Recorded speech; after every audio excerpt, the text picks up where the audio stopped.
FBI says it's identified the gunman who killed 2 FBI agents in South Florida yesterday morning. His name is David Lee Huber, 55 years old. The FBI says he was being investigated for child pornography. The Miami Herald reports Huber worked on computers and ran a computer consulting business. His only known run-ins with the law, some traffic tickets and an eviction. The FBI says the 2 agents were killed while executing a search warrant at Huber's apartment yesterday in the town of Sunrise. Both veterans of the Bureau. According to the Herald, Huber watched the agents approach his apartment on a doorbell camera, and he opened fire through that door with an assault-style rifle. It was the deadliest day for the FBI since the terror attacks of 9/11. Frank Figliuzzi now, former assistant director for counterterrorism, or I should say counterintelligence at the FBI, and NBC News national security contributor. Frank, is this how agents usually serve a search warrant, and will the FBI now consider changing tactics?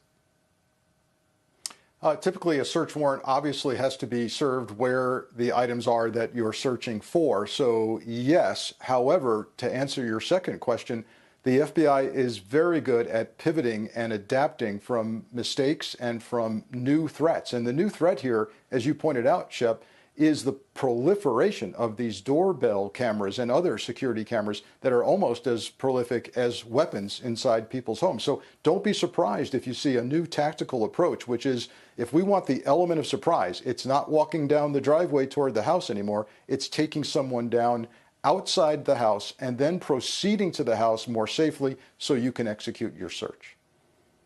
Makes perfect sense in this new world. You know, Frank, until yesterday's outburst of violence, this guy lived what so far appears to be a largely nonviolent life.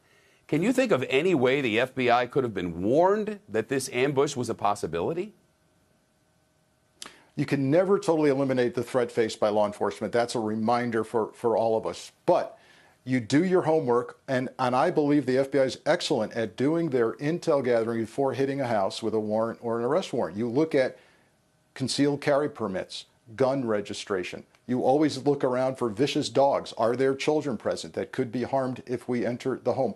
All of that gets done, but you can never eliminate the surprise. And the extra threat here was the child pornography charge. That's the nature of this search. Those people are extremely threatened. They have nothing left to lose when they're discovered to be a child pornographer. Why? Because their reputation comes crashing down on them. They often commit suicide. In this case, they killed FBI agents. Yeah, you know, these 2 agents, they'd been doing this admirable work for so long. And you think about how much things have changed. There's doorbell cameras. There's security cameras around houses. There are drones. So much that so many can get their hands on for so little. How much more dangerous does this technology, which can be used by law enforcement for so much good, cause for them out in the field? Once again, law enforcement's behind the technology. It's out in front of us, of course, and that happens throughout history. But the catch-up is going to be fast, and there may be methods, Shep, where law enforcement can learn who has these devices and do extra surveillance and make certain that they don't see any signs of this or a signal coming from the house that indicates that. The huge tragic irony here, Shep, is these 2 agents died protecting children, and they left children of their own when they were slain. Yeah, just horrifying. Frank Figliuzzi, thanks so much. Shepard Smith here. Thanks for watching CNBC on YouTube.